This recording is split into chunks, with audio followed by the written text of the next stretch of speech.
గజాననం భూతగణాధిసేవితం కపిత్థజంబూఫలసారభక్షణం ఉమాసుతం శోకవినాశకారణం నమామి విఘ్నేశ్వరపాదపంకజం.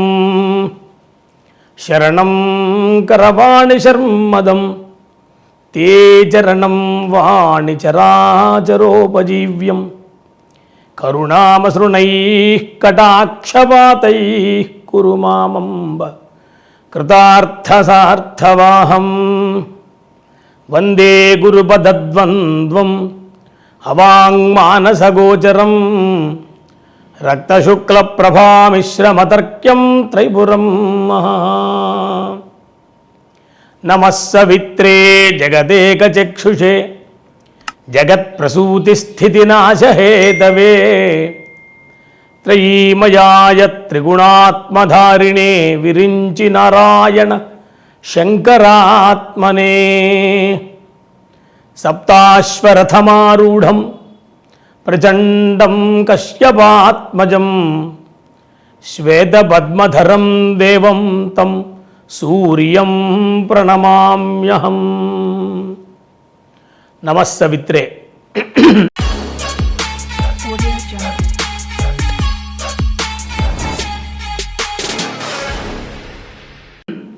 ముందుగా ప్రేక్షకులందరికీ కూడా శుభప్రదమైనటువంటి రథసప్తమి విశేషమైనటువంటి అనుగ్రహం, స్వామనుగ్రహం కలగాలని కోరుకుంటూ ఈరోజు రథసప్తమి నాడు మనం చేయవలసినటువంటి ఏ కార్యక్రమాలు అయితే ఉన్నాయో వాటన్నిటిని గురించి ఒకసారి మన సంప్రదాయం, మన హైందవ వైదిక సంప్రదాయం ప్రకారంగా మన పూర్వులు మనకు అందించినటువంటి ఏ ధర్మం అయితే ఉన్నదో దాన్ని ఒకసారి మనం తెలుసుకోవడం కోసం ప్రయత్నం చేద్దాం. విశేషమైనటువంటి కాలం, సూర్యుడు చంద్రుడు ఖగోళంలో అంటే అంతరిక్షంలో ప్రకాశిస్తూ ఉంటారు. ఈ సూర్యచంద్రుల యొక్క రాక, వాళ్ళ యొక్క ఉనికి ఎప్పటిది అనేది ఎవరికీ తెలియదు.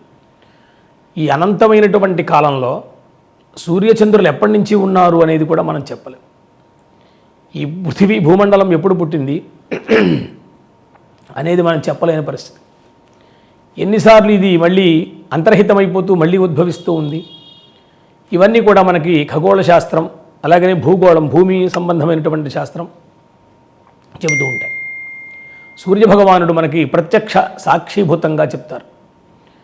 జగచ్చక్షు అని, కర్మసాక్షి అని ఆయన పిలువబడుతూ ఉంటాడు.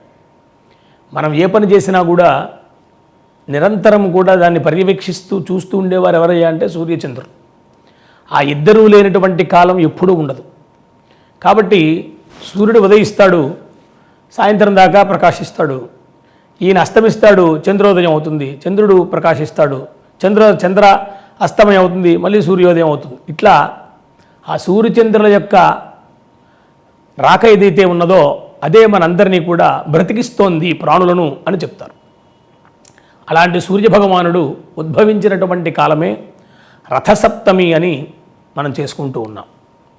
మాఘమాసంలో వచ్చేటువంటి శుద్ధ సప్తమి మాఘసప్తమి, దాన్నే మహామాఘి అని పౌర్ణమిని అంటాం, మహామాఘి అని కూడా దీన్ని అనొచ్చు. ఎందుకంటే రథసప్తమి అనేటువంటిది అందరికీ, సమస్త లోకాలలో ఉండేటువంటి సమస్త ప్రాణికోటికి, అలాగనే ప్రధానంగా భూమండలం మీద ఉండేటువంటి అన్ని ప్రాణుల మీద కూడా ఆ సూర్యచంద్రుల యొక్క శక్తి ఉంటూ ఉంటుంది. ప్రధానంగా సూర్యుడు గురించి మనం చెప్పుకుంటున్నాం కాబట్టి అటువంటి సూర్యుడు ఉదయిస్తున్నాడు, అస్తమిస్తున్నాడు అంటే ఒక రోజు గడిచిపోతుంది మనకి. మన యొక్క జీవితంలో ఎంత ఆయువు ఉందో మనకి తెలియదు. వేదం మనకి శతమానం భవతి అని చెప్తుంది. మనుష్యుని యొక్క కాల ప్రమాణం శతమానం భవతి అని చెప్పింది. 100 అని 121 అని ఇలా చెప్తూ ఉంటారు. ఏదేమైనా అంతకాలం జీవించడం అనేది చాలా కష్టం, అరుదైనటువంటి విషయం. అలాంటిది అంతకాలము అంటే పూర్ణమైనటువంటి ఆయుర్దాయంతో మనం జీవించాలి అంటే ఆ సూర్యభగవాను యొక్క అనుగ్రహం పూర్తిగా మనకు ఉండాలి. ప్రధానంగా ఆరోగ్యం భాస్కరాదిచ్చేత్ అంటారు ఒక చోట. మనకు ఆరోగ్యం కావాలి కదా, ఆరోగ్యం ఇచ్చేటువంటి వారు ఎవరు అంటే సూర్యభగవానుడు, ఆరోగ్యప్రదాత. అలాంటి సూర్యభగవానుడు ఎన్నో చోట్ల ఆయన యొక్క వర్ణన ఉన్నది, ప్రధానంగా పురాణాల్లో ఉన్నది. అలాగనే ప్రతి స్తోత్రంలో కూడా సూర్యభగవానుడి విషయం కనిపిస్తుంది. అట్లాగనే మనకి దేవతలలో సూర్యభగవానుడు ముగ్గురు దేవతల యొక్క సమాహారము అని చెప్తారు. అంటే బ్రహ్మ విష్ణు మహేశ్వరుల యొక్క ఏష బ్రహ్మాచ విష్ణుశ్చ అని మనకి ఆదిత్య హృదయంలో చెప్తారు అగస్త్య మహర్షి.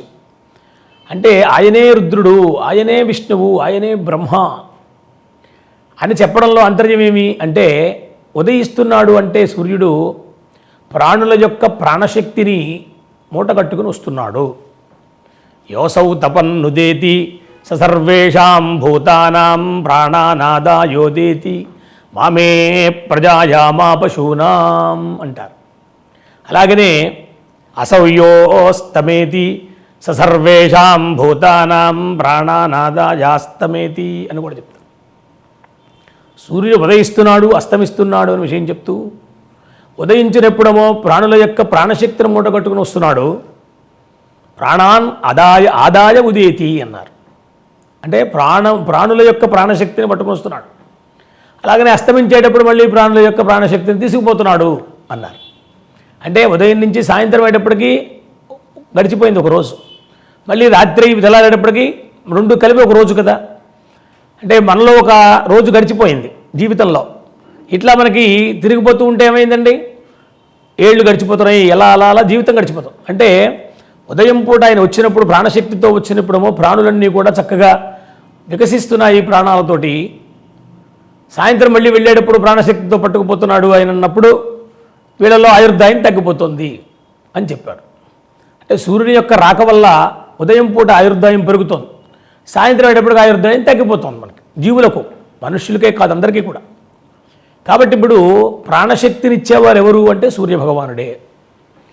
చూడండి, మీకు సూర్యుడు రాకుండా తదేకంగా వర్షం కురిసేస్తుంది, ఒక 4 రోజులు 5 రోజులు తెరప లేకుండా వర్షం వచ్చేసింది అనుకోండి, ప్రాణుల యొక్క పరిస్థితి ఏమిటి, ఎంత ఇబ్బందికరంగా ఉంటుంది. ఏది తిన్నా కూడా అరగదు, ఆకలి వెయ్యదు, మందంగా ఉంటారు అందరూ కూడా. అట్లాగే మనం విత్తినటువంటి విత్తనాలు మొలకెత్తవు, మిలికెత్తన మొత్తరాలేమో అవన్నీ నశించిపోతాయి. అంటే ఏమిటనమాట, ఆ సూర్యుని యొక్క శక్తి పడితే తప్ప అందులో జీవశక్తి రావట్లేదు అని చెప్పారు. కాబట్టి అలాంటి సూర్యభగవానుడు ఏష బ్రహ్మాచ విష్ణుశ్చ అన్నాడు. ఆయనే బ్రహ్మ, ఆయనే విష్ణువు, ఆయనే రుద్రుడు. అంటే రుద్రుడు ఎప్పుడయ్యాడు, మళ్ళీ ప్రాణశక్తిని పట్టుకుపోయినప్పుడు రుద్రుడు అవ్వలేదా? ప్రాణుల యొక్క ప్రాణశక్తిని పట్టుకుపోయి ఆయుర్దాయాన్ని తగ్గించేసేవాడు రుద్రుడయ్యాడు. ఉదయం ప్రారంభించినప్పుడు బ్రహ్మాచ, బ్రహ్మగారు ఏం చేస్తాడు, సృష్టి చేస్తాడు. ఆయన ప్రాణశక్తి ఇచ్చాడు, బ్రహ్మ అయ్యాడు. విష్ణువు ఏం చేస్తాడు, ప్రాణశక్తి ఇచ్చినటువంటి జీవుల్ని పోషిస్తాడు, విష్ణువు యొక్క కర్తవ్యం. మరి మధ్యాహ్నం మరి ఉదయం నుంచి సాయంత్రం దాకా మనం పోషిస్తున్నాడు కదా, కాబట్టి విష్ణువు అయ్యాడు. సాయంత్రం మళ్ళీ మనని సంహరిస్తున్నాడు కాబట్టి ప్రాణశక్తి పట్టుకుపోయి రుద్రుడయ్యాడు. ఇట్లా త్రిమూర్త్యాత్మకంగా సూర్యభగవానుడిని మనం సూర్యనారాయణుడు అంటుంటాం, సూర్యభగవానుడు అంటుంటాం. భగశబ్దం చేత కూడా సూర్యుడు చెప్పబడుతున్నాడు, సూర్యభగవాన్ అంటాం. కాబట్టి ఉత్పత్తించ వినాశంచ అని చెప్తారు. అంటే ఎవరు భగవంతుడు అంటే ఎవరైతే ఉత్పత్తి చేయగలరో, ఎవరైతే దాన్ని పోషించగలరో, ఎవరైతే మళ్ళీ దాన్ని లయం చేయగలరో ఆయన భగవంతుడు అంటారు. ఈ 3 క్రియలు కూడా సూర్యుడు చేస్తున్నాడు కదా. కాబట్టి అలాంటి సూర్యభగవానుడికి ఉద్భవించినటువంటి కాలం ఏది అంటే మాఘశుద్ధ సప్తమి అన్నమాట. దాన్నే మనము రథసప్తమి అన్నాం, సూర్యసప్తమి అన్నాం, సూర్యభగవానుడు ఆవిర్భవించినటువంటి రోజు అన్నాం. అది చాలా విశేషంగా మనందరం భారతీయులు జరిపించుకుంటాం. ఈ భారతదేశంలో సూర్యుడికి చాలా ప్రధానమైనటువంటి స్థానం ఉంది. కోణార్కులో దేవాలయం ఉంది. అలాగనే మనకి దగ్గరలో అరసవెల్లిలో క్షేత్రంలో సూర్యభగవానుడి దేవాలయం ఉంది. కొన్ని ఆలయాల్లో సూర్యభగవానుడి యొక్క ఆలయాలు ఉన్నాయి. ప్రధానంగా నవగ్రహాల్లో సూర్యభగవానుడు ప్రధానంగా ఉంటాడు. గ్రహరాట్ అనే పేరు ఆయనకి, అంటే గ్రహరాజు. ఒక గ్రహం గురించి చెప్తూ సూర్యస్య ఉత్తర దిగ్భాగే సూర్యస్య పశ్చిమ దిగ్భాగే అని చెప్తారు. అంటే ఇతర గ్రహాలన్నీ కూడా వాటి ఉనికిని చెప్పాలి అంటే సూర్యుడికి ఏ పక్కన ఉన్నాయి, సూర్యుడి పక్కన ఏ పక్కన తిరుగుతున్నాయి, ఇని సూర్యుడిని ప్రధానంగా చేసుకుని చెప్తారు కేంద్రంగా. అంటే సూర్యుడు గ్రహరాజు ఆయన. కాబట్టి అలాంటి సూర్యభగవానుడు ఎప్పుడు కూడా సప్తాశ్వరథమారూఢం అంటారు. సప్తాశ్వం అంటే దానికి చాలా అర్థాలు ఉన్నాయి. ఆయన ధరించినటువంటి ఒక ఇది ఉంది, రథం ఉంది, దానికి 7 గుర్రాలు ఉన్నాయి అని ఒక చోట చెప్తారు. ఒకటే గుర్రం ఉంది, దానికి సప్త అని పేరు అని, ఏకో అశ్వో వహతి సప్తనామా అని కూడా అంటారు వేదంలో. ఒకటే అశ్వం ఉన్నది, దాని పేరే సప్త, కాబట్టి సప్తాశ్వరథము అన్నారు. లేదండి 7 గుర్రాలు ఉన్నాయి, వాటికి కొన్ని రంగులు కూడా చెప్పారు. ఇంద్రధనస్సులో ఏ రంగులైతే ఉంటావో అవే రంగులు ఈ గుర్రాలకు కూడా ఉంటాయి. మనకి ఇంద్రధనస్సు మనకు కనిపిస్తుంది అంతరిక్షంలో, ఏమండి, అంటే దాంట్లో ఎన్ని రంగులు ఉన్నాయి? 7 రంగులు మనకు కనిపిస్తాయి. ఈ గుర్రముల యొక్క సంఖ్య, ఈ గుర్రములకు ఉండే రంగులు ఏవైతే ఉన్నాయో దాంట్లో మనకు కనిపిస్తుంటాయి. సహజంగా ఆకాశంలో ఎన్నో రంగులు ఉన్నాయట. మహీం మూలాధారే కమపి మణిపూరే హుతవహం అని చెప్తారు. అట్లా మనం ఆలోచిస్తే అంతరిక్షగతమైనటువంటి శక్తులు, అక్కడ ఉత్పన్నమయ్యేటువంటి కాంతులు, ఇవన్నీ మనం చూస్తాం. అందుకనే మనకి అగస్త్య మహర్షి దాంట్లో చెప్తారు, నక్షత్రగ్రహ తారాణం అధిపో విశ్వభావన అంట.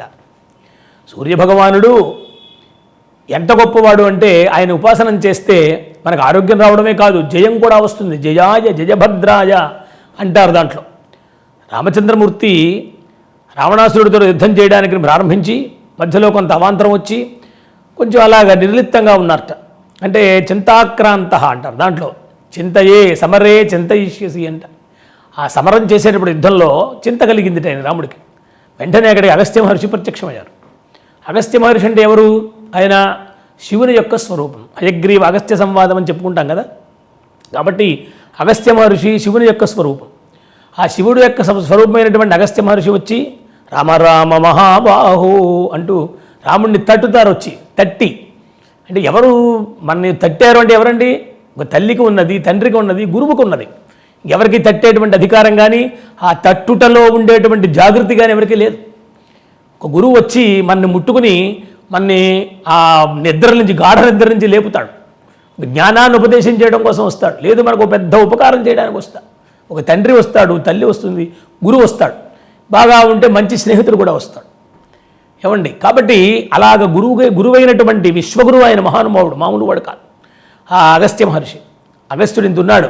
అగస్త్య పాథోదిం యదకృతకరాంభోజకుహరే క్రియాసిద్ధి సత్వే భవతి మహతాం నోపకరణే అంటారు. అగస్త్యుడు సముద్రాన్ని ఒక్క ఆచమనంగా చేసేసాడని చెప్తారు ఒకప్పుడు.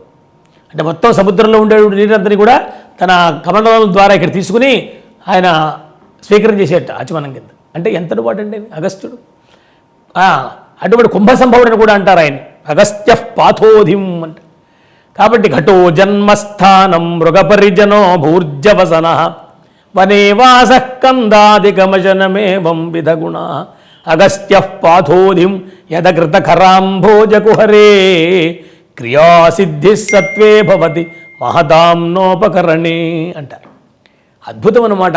ఆ అగస్త్య మహర్షి ఎంతటి వాడంటే అలాంటి మహానుభావుడు వచ్చి ఆ రాముణ్ణి తట్టి, నువ్వు చింతాక్రాంతుడివై ఉన్నావాయా, నీకేం భయం లేదు, ఈ సమరంలో నీవే విజయాన్ని పొందుతావు అని చెప్పేసి ఆదిత్య హృదయం పుణ్యం అంటూ ఆదిత్య హృదయాన్ని ఉపదేశం చేస్తాడు. ఇప్పటికీ మనకి రామాయణంలో కనిపిస్తుందండి. రామాయణం చదివితే తెలుస్తుంది. ఆదిత్య హృదయం ప్రతి పుస్తకంలో మనకు కనిపిస్తుంది, స్తోత్ర గ్రంథాల్లో. అది ఎంతో గొప్పదనమాట. మనం ఒక్కసారి కనుక ఆదిత్య హృదయం పారాయణం చేస్తే చాలా గొప్ప విశేషం. ఇంకో విశేషం ఏంటో చెప్పనా? ఆదివారం నాడు వచ్చింది రథసప్తమి. సహజంగా ఇంకో నాడు వస్తే వారానికి ప్రత్యేకత ఉంటుంది, రథసప్తమికి ప్రత్యేకత ఉంటుంది. సహజంగా సూర్యుడికి ప్రత్యేకమైనటువంటి వారం ఏది? ఆదివారం. ఆదివారం నాడు రథసప్తమి వచ్చింది, ఇంకా విశేషం. అంటే మాఘమాసంలో భానువారంలో భానుసప్తమి, ఆ భానుడు ఉదయించినటువంటి, భానుడు ఉద్భవించినటువంటి కాలం రథసప్తమి రావడం ఇంకా గొప్ప. కాబట్టి అలాంటి రథసప్తమి నాడు మనందరం కూడా వీలైనంతలో సముద్ర స్నానం చేయాలి, లేదు వీలైనంతలో నదీ స్నానం చేయాలి, వీలైనంతలో ఇంట్లో స్నానం చేసినా, ఏ నూటిలో చేసినా, లేకుంటే ఇంట్లో పంపు దగ్గర పట్టుకుని చేసినప్పటికీ కూడా తెల్లవారుజామున స్నానం చేసి చక్కగా ఆ చేసేటప్పుడు మన శిరస్సు మీద జిల్లేడుకాయలు పెట్టుకుంటారు, దాని మీద చిల్లర డబ్బు పెట్టుకుని, అలాగనే రేగుపండ్లు పెట్టుకుంటారు. పెట్టుకుని అక్కడ చెప్పేటువంటి ఒక అద్భుతమైనటువంటి శ్లోకం కూడా మనకు పూర్వులు చెప్పారండి. రథసప్తమి నాడు స్నానం చేసేటప్పుడు చెప్పేటువంటి ఒక శ్లోకము ఇది ఇందులో చెప్పడం జరుగుతుంది. అందరూ కూడా వినండి చక్కగా. ఇది విని అందరూ కూడా స్నాన సమయంలో తప్పకుండా దీన్ని ధారణ చేస్తారని చెప్తున్నాను. నమస్తే రుద్రరూపాయ రసానాం పతయే నమః అరుణాయ నమస్తేస్తు హరివాస నమోస్తుతే యద్యజ్జన్మ కృతం పాపం మయా జన్మసు సప్తసు తన్మే రోగంచ శోకంచ మాకరీహంతు సప్తమి ఏతజ్జన్మ కృతం పాపం యజ్జన్మాంతరార్జితం మనోవాక్కాయజం యచ్చ జ్ఞాతాజ్ఞాతే జయే పునః ఇది సప్తవిధం పాపం స్నానాన్మే సప్త సప్తికే సప్తవ్యాధి సమాయుక్తం హరమాకరీ సప్తమీ అని. సప్త అంటే 7. ఈ సప్త అనేటువంటి ఇది సంఖ్యావాచకము. అది సూర్యుడికి కూడా వర్తిస్తుందన్నమాట. సప్త సప్త మహాసప్త సప్తద్వీపావసుంధర అన్నారు. సప్తద్వీపాలు ఉన్నాయి. ఏమండి, ఆ సప్తద్వీపాల్లో మంది ఉండేటువంటి దీపం, మనం ఉండేటువంటి ద్వీపాన్ని కూడా దాంట్లో చెప్తారనమాట.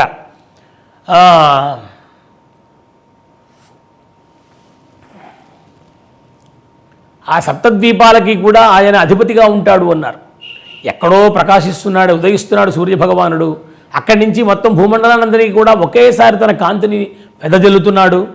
ఎంత శక్తి అంటే ఒక బ్రహ్మాండమైనటువంటి అగ్నికోళం. దాంట్లో ఎప్పుడు ఇంధనం వేస్తున్నట్టుగా ఉండదు. అది అగ్ని అని చెప్పారు. ఏమండి, అగ్నిలో ఏదైనా లోకంలో అగ్ని మండాలి అంటే ఇంధనం వేయాలి. మరి సూర్యుల్లో ఎవరు ఏం చేస్తున్నారు? ఏం లేదే. ఒక మహాగ్ని గోళం కింద దాంట్లో చెప్తారన్నమాట. ఆ మధ్య నాసా వాళ్ళు కూడా చెప్పారు. దాంట్లో ఆ సూర్యమండలాన్ని కనుక తీస్తే దాంట్లో ఓంకారం వినిపిస్తోంది అన్నారు. ఆ సూర్యమండలంలోంచి అంటే ఒక అద్భుతమైనటువంటి శక్తి. మహర్షులు ఏనాడో తపస్సు చేసేసి ధారపోసేసి ఆ సూర్యకాంతిని లోకంలో ఉపకారం కోసం వదిలిపెట్టారన్నమాట. ఇప్పటికి కూడా మనం చేసేటువంటి పుణ్యంలో కొంత భాగం సూర్యభగవానికి కూడా పెడుతుంది. ఎవరైతే మహాత్ములు ఉంటారో లోకంలో, బ్రాహ్మణ శ్రేష్ఠులు కానీ సంధ్యావందనాదులు చేసేటువంటి మహనీయులు ఉన్నారో, వాళ్ళు ఉదయం పూట ఇచ్చేటువంటి అర్ఘ్యప్రదానము, వారు చేసేటువంటి గాయత్రి జపము, వారు చేసేటువంటి పుణ్యకర్మ యొక్క ఫలమంతా కూడా సూర్యభగవానుడు పొందుతారు అని చెప్పారు. తెలిసిందా? ప్రతి మనిషి కూడా సూర్య నమస్కారం చేయాలి, ప్రతిరోజు చేయాలి. సూర్యుడికి నమస్కారం చేస్తే మనకి మన శరీరంలో ఉండేటువంటి ఏదైతే రోగకారకమైనటువంటి దుర్మార్గపు శక్తి ఉందో అది పోయి ఆరోగ్యం వస్తుంది అని చెప్పాడు. సూర్యుని చూస్తే చాలట. చూడండి, ఆయన నుంచి కాంతి మన శరీరం మీద పడితే చాలు, అది మనకి ఎంతో ఆరోగ్యాన్ని ఇస్తుంది. ఉదయం పూట సూర్యుడిని చూడాలి, మధ్యాహ్నం కాదు. ఉదయించేటువంటి సూర్యుడు, అస్తమించేటువంటి సూర్యుడిని కనుక చూస్తే మన శరీరంలో గొప్ప శక్తి పెరుగుతుంది అని చెప్పారు. యోగశాస్త్రంలో కూడా ఉంది అన్నమాట. కాబట్టి ఇక్కడ దీంట్లో చెప్తారన్నమాట, మనోవాక్కాయజం యచ్చ. మనం మనస్సు చేత, వాక్కు చేత, కర్మ చేత చేసేటువంటి పాపములన్నీ కూడా పరిహరింపబడాలి అంటే సప్త సప్త మహాసప్త. ఈ యొక్క సూర్య జయంతి నాడు, రథసప్తమి నాడు ఈ ప్రకారంగా స్నానం చేస్తే ఒక గొప్ప విశేషమైనటువంటి పుణ్యం వస్తుంది. సప్తవిధం పాపం. మనం చేసేటువంటి 7 విధాలుగా ఉంటాయి పాపములని చెప్పారు. ఈ 7 విధ పాపాలని పోగొట్టేటువంటి వాడు ఈ సప్తనామకమైనటువంటి సూర్యభగవానుడు అనమాట. అటువంటి సూర్య అంటేనే దాంట్లోనే ఉంది. సూర్య ప్రసవే అంటారు. ప్రసవకర్త సూర్య అంటారు. అంటే జీవులను ప్రసవింపజేయువాడు, ప్రకాశింపజేయువాడు, ప్రభవింపజేయువాడు సూర్యుడు అన్నారు. ప్రకాశించాలి అంటే సూర్యుడు రావాలి. ఏమండి, సూర్యుడు వచ్చేటప్పుడు చూడండి, మొత్తం భూమండలం అంతా కూడా ఒక్క బ్రహ్మాండమైన కాంతి వెలిగిపోతుంది. ఇంత కాంతి రావాలి అంటే మనం ఎన్ని లైట్లు పెట్టాలి చెప్పండి? చెప్తే మాత్రం వస్తుందా? లేదు. కాబట్టి అలాంటి సూర్యభగవానుడు అద్భుతమైనటువంటి తన శక్తితో, కాంతితో విశేషమైనటువంటి ఎన్నో రకములైనటువంటి కాంతులు. ఆయన కోటి అంటారు. కోటి అంటే 100 లక్షల కోటి కాదు. ఏమండి, కోటి అంటే అనంతం అన్నమాట. అనంతమైనటువంటి కిరణములతో ఆయన ప్రకాశిస్తున్నాడు అని చెప్తూ అరుణాయ నమస్తేస్తు. అరుణ ఇందులో చెప్తారు చూడండి, నమస్తే రుద్రరూపాయ అన్నారు. రుద్రరూపాయ మొట్టమొదట రుద్రుడు, అలాగే బ్రహ్మ, ఏష బ్రహ్మాచ విష్ణుశ్చ అని దాంట్లో చెప్తారు. ఈ ప్రకారంగా సూర్యభగవాను మనము ఆరాధనం చెయ్యాలి. రథసప్తమి రోజున దీంట్లో చెప్తారన్నమాట, నమ ఉగ్రాయ వీరాయ సారంగాయ నమో నమః, నమః పద్మ ప్రబోధాయ మార్తాండాయ నమో నమః. పద్మప్రబోధ అంటారు.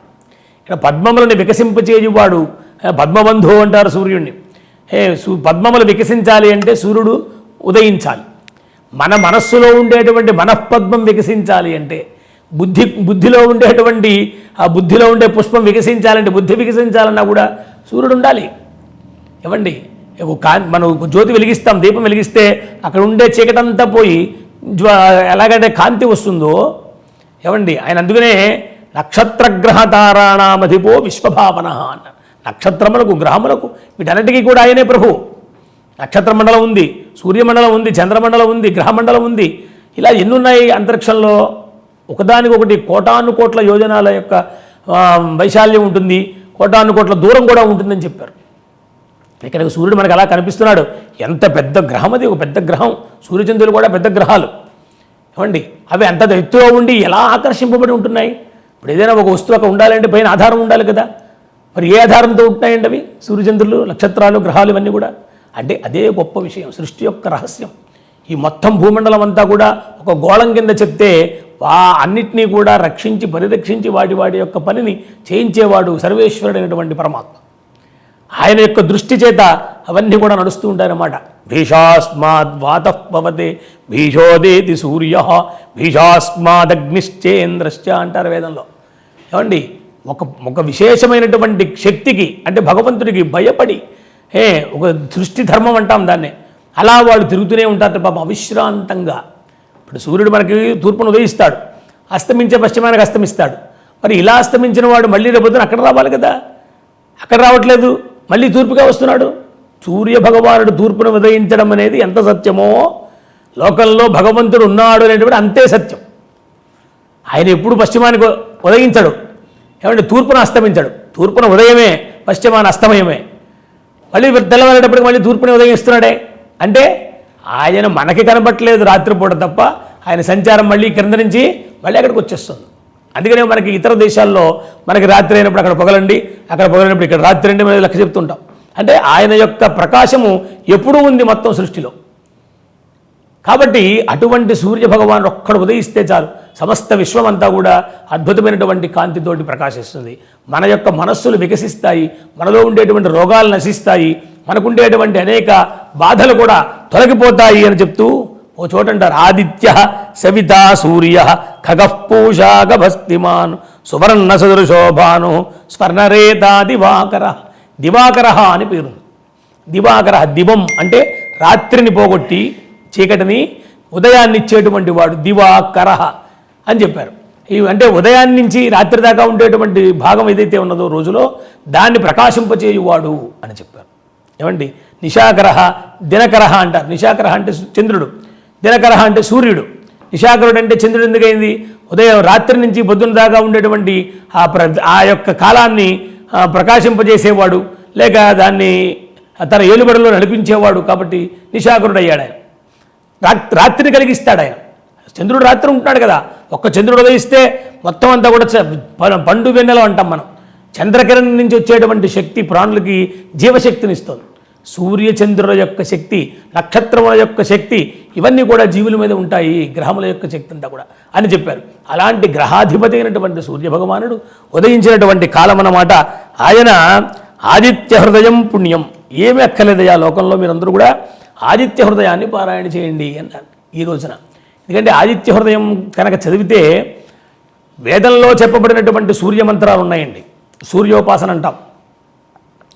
4 వేదాల్లోనూ కూడా ఆ సూర్యభగవానుడికి సంబంధించినటువంటి మహామంత్రాలు అవన్నీ చాలా ఉన్నాయి. సూర్య నమస్కారాలు చేసినప్పుడు అవి చెప్తుంటారు.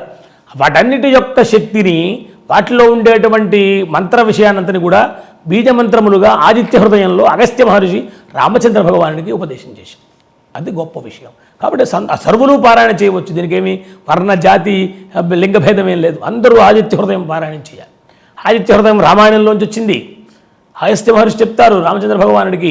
అలాంటి ఆదిత్య హృదయాన్ని మనం తప్పకుండా చెప్పాలి అంటూ అందులో చోటంటారు వింధ్య వీధి ప్లవంగమహ అన్నారు. ఏమండి వింధ్య వీధి ప్లవంగ అంటే అంతరిక్షం అనేటువంటి ఒక మార్గంలో ఆయన ఎలా ఉన్నాడు అంటే పెద్ద సముద్రంలో ఎలాగైతే ఒక పెద్ద నావ నడుస్తూ ఉంటుంది, పెద్ద ఓడ నడుస్తుంది అనుకోండి, పెద్ద సముద్రం, అనంతమైనటువంటి సముద్రంలో ఒక నావ పెడుతూ ఉంటుంది. అది ఎంత వేగంగా పెడుతుంది? దానికి మార్గం ఏమిటి అంటే సముద్రమే మార్గం దానికి. అలా వెళ్ళిపోతూనే ఉంటుంది అన్నమాట. అది ఎలాగైతే వేగంగా వెళ్ళిపోతూ ఉంటుందో అట్లాగా అనంతమైనటువంటి అంతరిక్షంలో ఒక బ్రహ్మాండమైనటువంటి ప్రకాశం, జ్యోతి ప్రకాశంగా ఉంటూ ఆయన అలాగ వెళ్ళిపోతూ ఉంటాడు. రథస్యైకం చక్రం భుజగయమిదా సప్తతురగా నిరాలంబో మార్గశ్చరణ వికల సారథిరపి రవిర్యాత్యేవాస్తం ప్రతిదినమపారస్య నభసః క్రియాసిద్ధి సత్వే భవతి మహతాం నోపకరణే. ఇక్కడ చాలా చిత్రమైనటువంటి అంశం చెప్పారు. రథస్యైకం చక్రం. సూర్యభగవానుడి రథానికి ఒకటే చక్రం ఉంటుంది, ఒకటే అశ్వం ఉంటుందన్నారు. ఇక్కడ ఒకటే చక్రం కూడా ఉంటుంది. భుజగజ మితాహ. ఒక చక్రంతో బండి ఎప్పుడైనా నడుస్తుందండి ఎక్కడైనా లోకంలో? నడవదు. కానీ సూర్యభగవానుడి రథానికి ఒకటే చక్రం ఉంటుంది. భుజగజ మితా సప్తతురగాహ. ఆ గుర్రములు ఉన్నాయట, గుర్రానికి కట్టినటువంటి త్రాళ్ళు భుజగాహ అంటారు. అంటే పాముల్ట. పాముల్ని తాళ్ళలాగా కట్టగలమా? కుదురుగా ఉంటాయి అవి, ఇట్ట వెలిగిపోతూ తిరిగిపోతుంటాయి కదా, ఎట్లా సాధ్యం? కానీ ఆ తాళ్ళుగా పాములు ఉన్నాయట. పృథశ్చైకం చక్రం భుజగజమితా సప్తతర నిరాలంబో మార్గ. ఆయన వెళ్ళేటువంటి మార్గానికి ఆలంబనం లేదు. ఇప్పుడు బండి నడవాలి అంటే రోడ్డు మీద ఉండాలి, ఏదైనా కింద ఆధారం ఉండాలి కదా, ఏమీ లేదు, అంతరిక్షంలో వెళ్ళిపోతుంది. పైగా ఎక్కడో దిగింది పోనంటే విమానం పెడుతోంది ఇవాళ అనుకుందాం, విమానం దిగుతుందిగా ఎక్కడో ఒకసారి, ఇది దిగడం అనేది లేదు, ఎట్లా వెళ్ళిపోతున్నాడు ఏమండి? అలా వెళ్ళిపోతున్నట్టు ఆయన వెళ్ళిపోతూ కూడా నిరాలంబో మార్గ్ చరణ వికల. పోనీ మంచి డ్రైవర్ ఉన్నాడండి, ఒకప్పుడు బండికి మంచి డ్రైవర్ ఉన్నాడు అనుకోండి, చాలా గొప్పగా తీసుకెడతాడు, నేను నైపుణ్యం గలవాడైతే. ఈ డ్రైవర్కి కాళ్ళు లేవు ఏమండి. మరి అనూరహ అంటారు ఆయన్ని. మనకు అరుణోదయం అంటామే, తెల్లవారుజాన ఉదయించేటప్పుడు ముందు ఆ అరుణోదయం జరుగుతుందన్నమాట. ఆయన కనిపిస్తాడు ముందుగా, డ్రైవర్ కనిపిస్తాడు, తర్వాత సూర్యుడు భగవాన్, తర్వాత రథం కనిపిస్తుంది, తర్వాత సూర్యుడు కనిపిస్తాడు. దాంట్లో బ్రహ్మాండమైన కాంతి అలా పెరిగిపోతుంటుంది చూడండి. మనకి ఒక సముద్ర తీరంలో మనం చూడొచ్చు ఏమండి. అక్కడికి వెళ్తాం, అది ఊరది, అక్కడ సూర్యోదయం కనిపిస్తుంది మనకి. అంచేత అక్కడ రామేశ్వరం పెడితే అక్కడ సూర్యోదయాన్ని చూడొచ్చు అంటుంటారు. అక్కడ సూర్యోదయం కనిపిస్తుంది బాగా. అక్కడ కూడా మనకి సూర్యుడు వస్తూ ఉంటాడు, అలా పైకి వచ్చేస్తూ ఉంటాడు. ఆ ముందు అనూరుడు కనిపిస్తాడు, తర్వాత రథం కనిపిస్తుంది, తర్వాత అలాగా భుజగయమితా నిరాలంబో మార్గశ్చరణ వికల సారథిరపి. సారథిని చూద్దామా, ఆయనకి చేతులు లేవు, కాళ్ళు లేవు, అయినప్పటికీ ఆయన బ్రహ్మాండంగా నడుపుతున్నాడే. ఇన్ని ఉపకరణాలన్నీ ఒకే చక్రమా, ఆలంబనం లేని మార్గమా? డ్రైవర్ చూస్తే ఇట్లా ఉన్నాడా? ఇట్లా ఉన్నా కూడా రవి ఏం చేస్తున్నాడయ్యా? రవిర్యాత్యేవాస్తం ప్రతిదినం అపారస్య నభసః. ప్రతిదినం అన్నారు ఇక్కడ. ఏమంటే ఒక ఏడాది చేశారు, 2 ఏళ్ళు చేశాడంటే పోనీ కొన్ని విశ్రాంతి తీసుకున్నాడంటే, ఆయన విశ్రాంతి తీసుకుంటే సమస్త సృష్టి కూడా విశ్రాంతి తీసుకోవడమే. లోకల్లో చెప్తారనమాట, బస్సులో ప్రయాణికులు 100 మంది ఉన్నారండి, డ్రైవర్ ఒక్కడే ఉన్నాడండి అంటారు. డ్రైవరు వెలుగుగా ఉంటే అందరూ పడుకున్నా పర్వాలేదండి, వాళ్ళు విశ్రాంతి తీసుకోవచ్చు అన్నాడు. డ్రైవర్ కనుక నిద్రపోయాడు అంటే ఇంకెవరూ లేవక్కర్లేదండి అన్నాడు. అంతే కదా. దాంట్లో ఉంటే ప్యాసింజర్లు అందరూ మెలుగుగా ఉండి డ్రైవర్ పడుకుంటే ఉపయోగం ఉందండి, వెళ్ళిపోతుంది అక్కడికో. కాబట్టి డ్రైవర్ సరిగ్గా ఎప్పుడు కూడా మెలుగుగా ఉండాలి. కనుక ఇక్కడ ఈ సమస్త విశ్వాన్ని నడిపించేటువంటి ఆ విశ్వకర్త, ఆ పరమేశ్వరుడు, ఆ సూర్యభగవానుడి రూపంలో మనందరినీ కూడా అనుగ్రహిస్తూ ప్రాతకాలం నుంచి కూడా రాత్రి పర్యంతము, అలాగే రాత్రి నుంచి మళ్ళీ ఉదయ పర్యంతము కూడా మనలో ప్రాణశక్తిని నింపుతూ మనకు కావలసినటువంటి సమస్త భాగ్యములు, ఒక ఆరోగ్యం ఉంటే అన్నీ ఉన్నట్లే, ఆరోగ్యం మహాభాగ్యం అంటాం కదా. కాబట్టి ఆరోగ్యం కనుక ఉంటే వాడు అన్నీ సంపాదించుకోవచ్చు మనం. కాబట్టి ప్రధానంగా ఆరోగ్యాన్ని ఇస్తాడు, ఐశ్వర్యాన్ని ఇస్తాడు, ఆయుర్దాయాన్ని కూడా ఇస్తాడు. ఆరోగ్యం ఒకటి ఇస్తే సరిపోదు, ఆయుర్దాయం ఇవ్వాలి, ఆయుర్దాయం ఇస్తే సరిపోదు, ఆరోగ్యం కూడా ఇవ్వాలి. కాబట్టి ఇన్ని ఇచ్చేటువంటి దేవత ఎవరయ్యా అంటే సూర్యభగవానుడు. సమస్తమైనటువంటి జనులు కూడా ఇక్కడ ఎటువంటి భేదము లేదు, వర్ణభేదం లేదు, లింగభేదం లేదు, అందరూ కూడా సూర్యభగవానుని తప్పకుండా రోజు ఉపాసనం చేయాలి, నమస్కారం చేయాలి. ఒక్కసారి సూర్యభగవానుని చూసి నమస్కారం చేస్తే చాలు అంటారు. జ్యోతిషాంపతయే నమః అని కూడా అంటారు. అంటే సమస్త జ్యోతులకి, ప్రకాశించేటువంటి సమస్త జ్యోతులకి కూడా ఆయన మూలంగా చెప్తారు. కాబట్టి అలాంటి సూర్యభగవానుడి యొక్క జయంతి రోజుని మనందరం కూడా యథాశక్తిగా ఆ పనులన్నీ చేస్తూ, అట్లాగనే సూర్యుడికి బాగా ప్రీతి అయినటువంటి ఆ రోజు పాయసం వండుతారు, దాన్ని చాలా విశేషంగా మనం చేస్తాం. పొంగల్ అంటాం. ఆవు పాలతోటి పిడకల మీద, ఆవు పిడకల మీద వేస్తారు, చక్కగా సన్నగా అది మెల్లగా అది పచ్చనం అవుతుందన్నమాట. అది ఎంతో రుచిగా ఉంటుంది. అది ఎందుకు సూర్యభగవానుడికి పెట్టాలి అంటే, సూర్యభగవానుడికి దంతములు లేవండి అన్నారు ఒక చోట. శివుని యొక్క నామాల్లో ఒక చోట పూషదంతభిదే నమః అని ఒక పేరు. పూషదంతభిత్ అంటే పూష అంటే సూర్యుడు, సూర్యుడి యొక్క పళ్ళు రాలు కొట్టేట పాపం ఒకప్పుడు శంకరుడు ఏదో పేరు ఒక విషయంలో. అప్పుడు ఆయన పళ్ళు లేవు పాపం. పళ్ళు లేకపోతే ఎలా తింటాడు? ఏవి గట్టివి తినలేడు ఆయన. కాబట్టి పాయసం అయితే గుడుక్కుని మింగేస్తారన్నమాట. అట్లా అని కూడా చెప్తారు. ఏదేమైనప్పటికీ భగవానుడికి ప్రీతి అయినటువంటి ఆ పొంగల్ని పెట్టడం, దాన్ని మనం అంతా స్వీకరించడం, మన ఇంట్లో ఉండేటువంటి అందరికీ పెట్టడం. అక్కడ రథాలు కూడా తయారు చేస్తుంటారు ఆడవాళ్ళు. అక్కడ చక్కగా పూజ దగ్గర ఈ చిక్కుడుకాయలు అవన్నీ పెట్టి రథాలు తయారు చేసి వాటిని పూజ చేసి, అంటే సూర్య భగవానుడు రథంలో ఉన్నట్టుగా రథ మధ్య స్థితం అంటారు. ఆ రథంలో కూర్చున్నటువంటి సూర్యుడిగా భావించి ఆయన ఉపాసనం చేస్తే అందరికీ కూడా ఆయురారోగ్య భోగభాగ్యాలు ఇస్తాడు. కాబట్టి ఈ మనకు భారతదేశంలో ఉండేటువంటి సమస్త ప్రజలు కూడా సూర్య జయంతిని విశేషంగా జరిపించుకొని ఆ సూర్య భగవాను అనుగ్రహంతో ఆయురారోగ్య భోగభాగ్యాలు కలిగి ఉండాలని ఆశీర్వచనం చేస్తూ స్వస్తి సమస్త సన్మంగళాని భవంతు.